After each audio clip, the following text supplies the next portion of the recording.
hospital. He set eyes on her right away.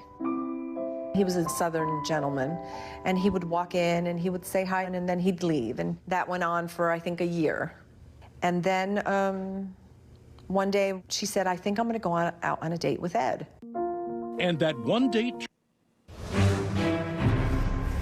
Hi, we're tracking some breaking news. I'm Richard Louie at MSNBC and NBC News headquarters here in New York. A storm system, a very large one, hitting several states with violent tornadoes. Kentucky's governor saying at least 50 people are likely dead in his state, and that number could rise. Let me show you some of the view that we've been able to get in. 154 Kentuckians are without power. I've been personally over at the Emergency Operations Center since about 1 a.m., overseeing our response and hearing and absorbing the difficult news in real time. I've been in personal contact with local leaders such as the mayor of Mayfield, county judges in Graves and Marshall counties, and talking to local emergency management in most of the hardest hit areas. Before midnight, I declared a state of emergency. I've activated the National Guard, and we are deploying 181 guardsmen, including search and extraction and debris clearance folks. They'll be arriving in communities this morning. The Transportation Cabinet has mobilized its heavy equipment to help clear debris. They'll be assisted by the Guard and the Division of Forestry. State police have been working all night to save lives, and an IMT team of EMS, fire, and other professionals are on the way. I've also requested an immediate federal emergency declaration, and we've got 2 tractor trailers filled with water headed towards Western Kentucky. I want to thank every local EMS employee, police officer, firefighter, and first responder. This has been one of the toughest nights in Kentucky history, and some areas have been hit in ways that are hard to put into words. To all of our Kentucky families that are impacted by this, we want you to know that we are here for you. We love you. We are praying for you. Counties with likely damage and debris as of 4 o'clock include Fulton, Hickman, Graves, Marshall, Lyon, Caldwell, Hopkins, Muhlenberg, Ohio, Breckenridge, Bullitt, Spencer, Shelby, Christian, Logan, Warren, Edmondson, Taylor, and Marion. And as we're sitting here today, and this is before daybreak, we believe our death toll from this event will exceed 50 Kentuckians, probably end up closer to 70 to 100 lost lives. Remember, each of these are children of God, irreplaceable to their families and to their communities. We will make it through this. We will rebuild. We are strong, resilient people, and we're going to be there every step of the way. I'm going to be in Western Kentucky a little later today, as soon as it is safe to travel, to make sure people know that they are not alone, that this is one state standing strong with those that have been impacted. I'm going to turn it over to Michael Dossett from Emergency Management, and then we'll hear from our Adjutant General as well. At the moment, it looks like we're going to have to take questions via email. Those instructions have gone out because of a technical difficulty. Director Dossett.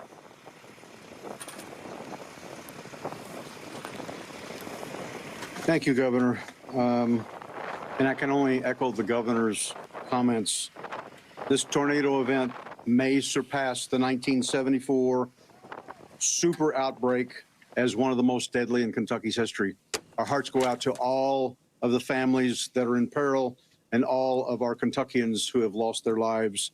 I will tell you from speaking with emergency management directors and judge executives that rescues and search efforts are ongoing.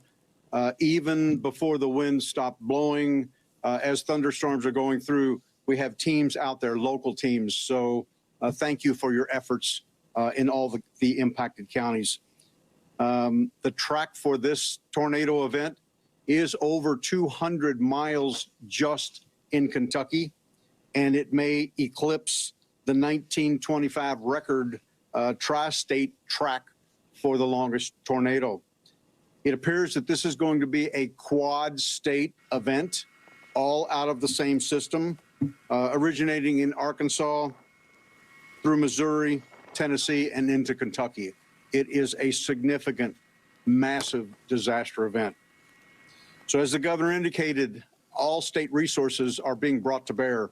We opened the EOC at 8 p.m. Eastern Time and began receiving reports very quickly. Some of the most serious hit are actually out of communications in some parts. We've had a lot of people step up to the plate. One in particular, Louisville Metro Emergency Management Services are currently on the highway en route to Mayfield, and they will be there by daybreak. They're going to assist us with an IMT, an incident management team, who will be our forward observation point. And as the governor indicated, he has requested from the president an emergency declaration, and that would include power assessment teams that will go out into the field in all the damaged counties, and also what is called an IMAC. That's an incident management control team. We'll use those in the state EOC for this protracted event. We'll be able to track issues, damages, and resource requests from all counties simultaneously. Again, we ask for your cooperation and your prayers for everyone that's impacted. We're doing damage assessments as they occur, reported through our EM directors. It'll be daybreak before we even realize the full magnitude of this event. Thank you, Governor.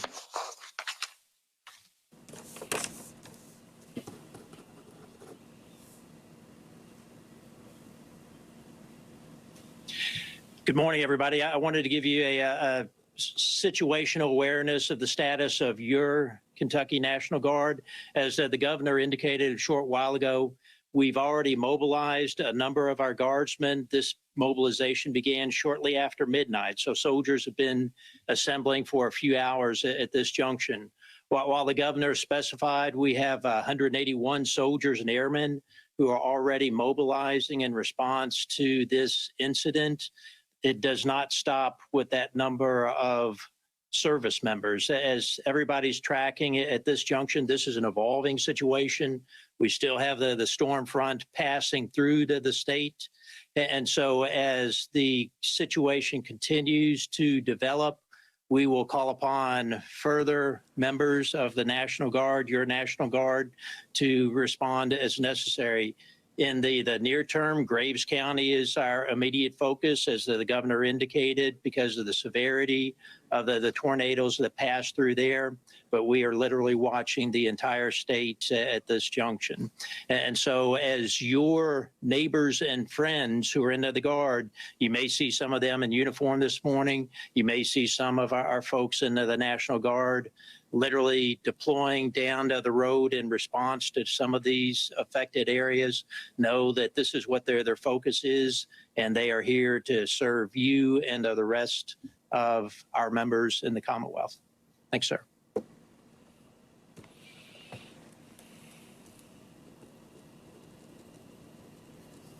You know, as we mentioned, a number of counties hit hard, and we will have casualties in multiple counties. Place that my dad is from, Dawson Springs, hit really hard too. And I know that there is loss there as well. And we will be there to help.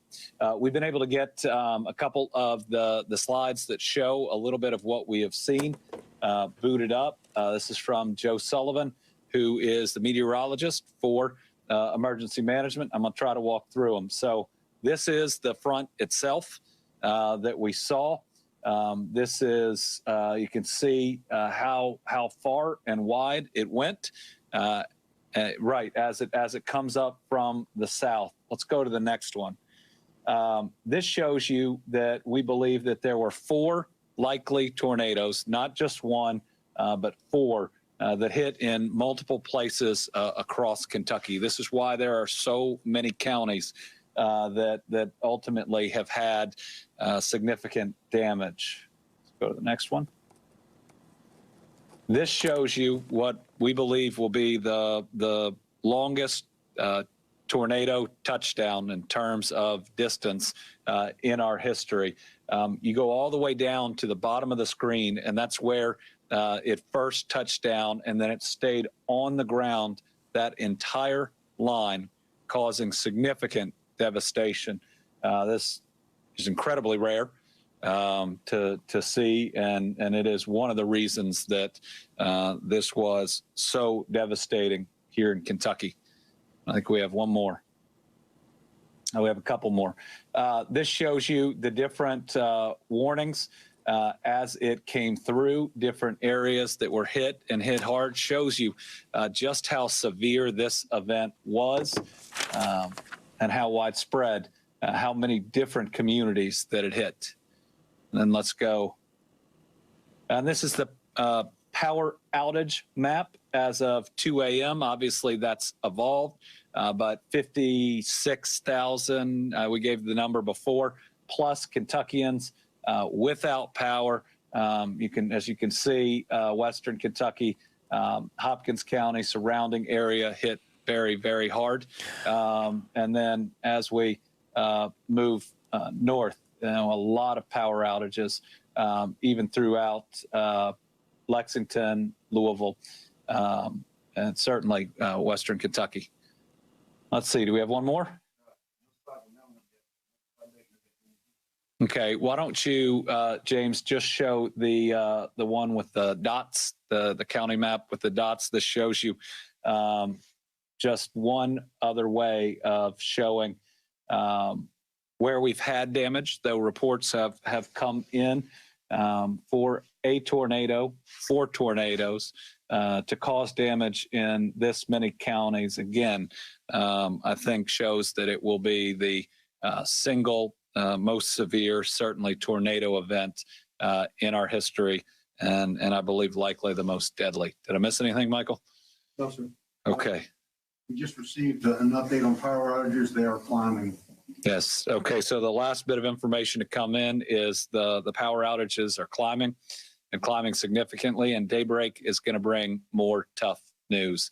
We're going to learn about more loss of life in daybreak, more loss of structure, and we'll be getting more reports that will include more power outages. Now, we do believe that the system is going to break up in severity, at least by daybreak. We should be significantly out of the woods at about 10 a.m. The entire system will be out of Kentucky. So were we able to get questions sent in? I know this is imperfect, but it's the best that we can do in an emergency situation. Okay. So first, just trying to confirm this figure of more than 50 feared dead in Kentucky, according to the governor. Yes, I fear that there are more than 50 dead in Kentucky. Confirmation on each individual is coming in, but we're going to lose over 50 people, probably closer to somewhere between 70 and 100. It's devastating. Let's see. The next one, I had that one. Natasha, will you?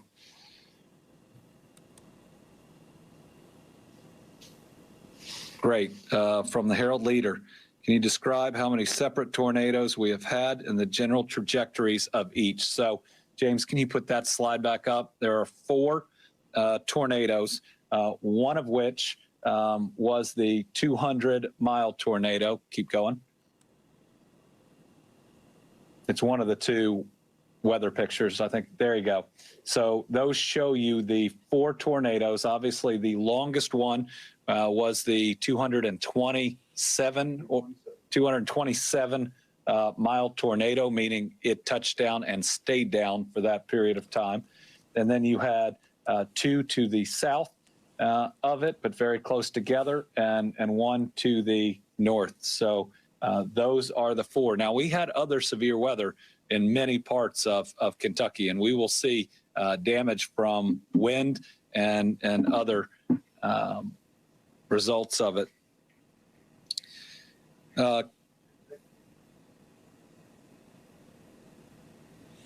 Okay, next. What do you know about injuries and casualties in Mayfield at the manufacturing plant? It is tragic. This is a candle factory.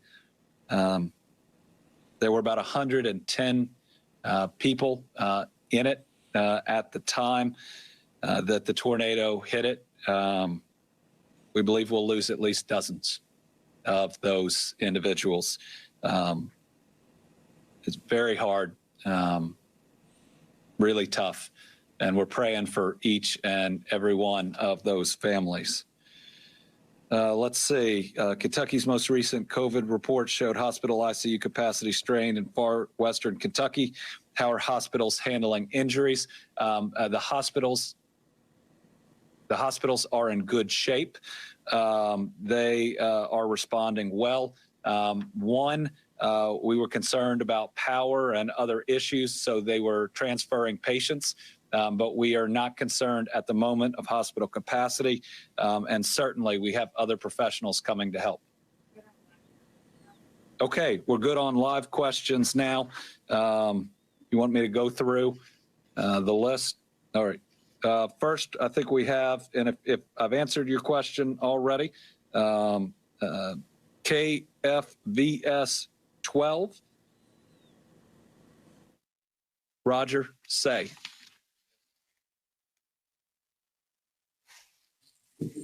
Governor, what can you tell us about the timeline of help getting to Mayfield and the area in western Kentucky?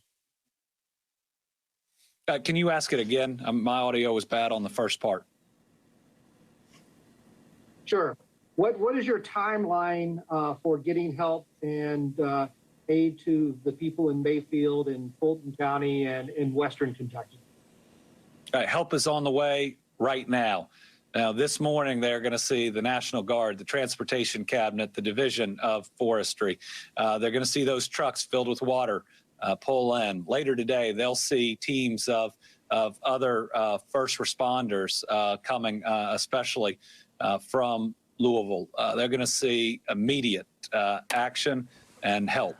Now, we always think about that next day. Let's remember that folks are going to need help for months to come.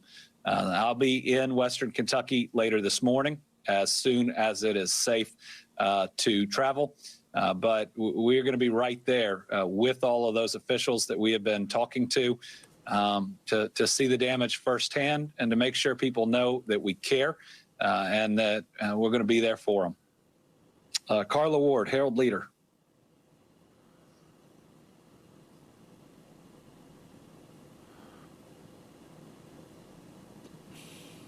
Okay, let's try Liam with WKMS Public Radio.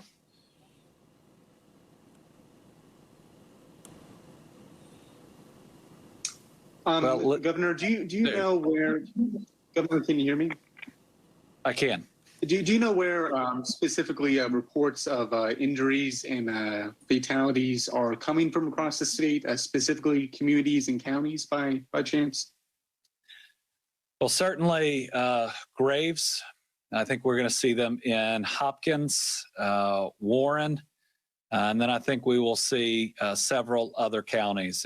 I will be surprised if we don't lose people in at least 5 or more counties. Marshall, also some fatalities reported to us.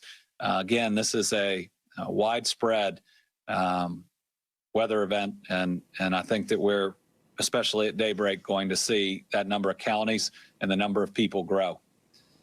Alan Watts, WKDZ Radio.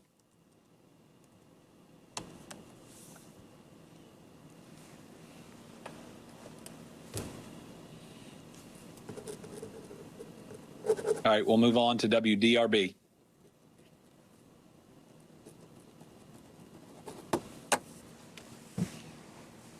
Okay, how about Ryan Reynolds?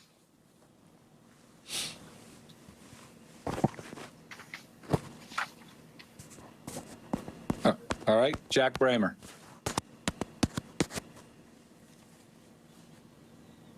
Yes, Governor, what's the situation on emergency shelters and flooding? And do you feel like that there was enough advanced warning with such a catastrophic storm?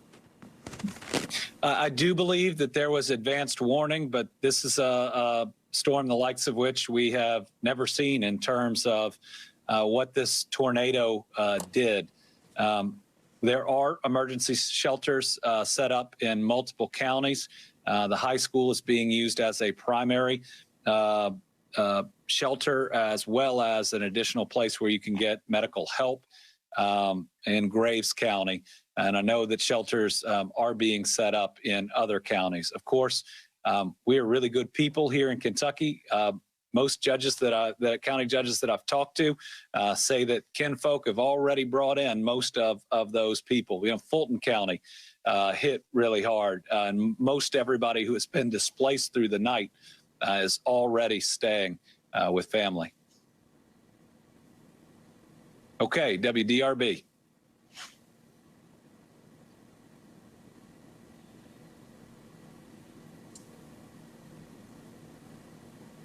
All right, well, we'll make sure we get that question answered if they send it to us. A really tough night. I'm on about 2 hours of sleep. Admittedly, can't get through to family that I have in this area. I know there are a lot of other people that are going through the same thing. It's going to be all right. It's going to be hard, and there is a lot of loss.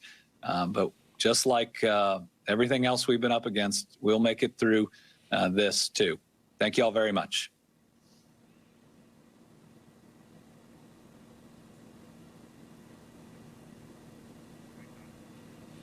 Governor Andy Beshear there, a very difficult early morning, overnight from Friday to Saturday, as he was reflecting on the damage that his state has sustained, caused by what they believe to be 4 tornadoes. And of course, they've got to wait until the data comes in, sun rises, and then they can survey the damage. And some of the video that we were showing a little bit earlier certainly does get a sense, gives you a sense of the sort of damage. The big number that came out of that press conference, looking at the notes here, is that he reflected in one of those slides that a tornado tracked for some 200 miles. That is half the width of the entire state of Kentucky. 200 miles, the full width is about 400 miles. If it kept on going, it would have hit the Capitol from exactly the place that the governor was giving us the update there for about 25 minutes. 200, the average, if you were to look at the National Weather Service for a tracking of any tornado, is roughly 1 or 2 miles. That just gives you a sense. This thing could, if the data, and once they are able to look at what happened, once sunrise does happen there in about 2.5 hours, around 7:50 a.m. in Kentucky, that is about 100 to 200 times longer than the average tornado. We don't even know how wide this one tornado that they were talking about. Again, they believe there were 4, and they were just giving us information on 1. That would be massive in terms of the amount of damage this tornado could have caused. Now, they were alluding to the comparison here of this damage that they have sustained overnight to 1925. 1925 saw a tornado in Kentucky, according to the National Weather Service, that was 1 mile wide. And again, the average, according to the National Weather Service, of a tornado is about 50 yards. So when they were reflecting here that it affected 4 states, that 50 people at least lost their lives in the dark of night because of these tornadoes, and on top of that, that they believe up to 70 to 100 individuals were involved in the count here, potentially of losing their lives. you get a sense of how severe this is. And they were looking at the historic comparisons here. Now they're bringing in trucks of water. We heard that from the National Guard. Emergency management really giving us also a sense of the severity. 7:50 a.m. is when the sun rises. That's about 2.5 hours. They'll be able to look at the damage. And just this video coming in overnight gives us a sense of what Governor Andy Beshear out of Kentucky gave us an update on. We'll continue to follow this breaking news story coming not only of Kentucky, but also four other states, 4 states total, affecting up to 16 million individuals in that area. Again, we're seeing a lot of information coming in. This is incredibly rare, and that's what we're hearing so far. Stay with MSNBC. We'll have more updates for you at the top of the hour.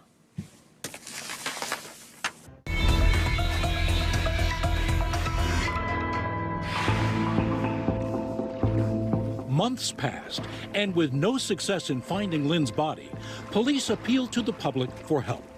They put together a Crime Stoppers reenactment video that aired on local TV, showing 2 men dumping a bag in the ocean, then trying to evade customs agents. A reward was offered, but the tip line stayed mostly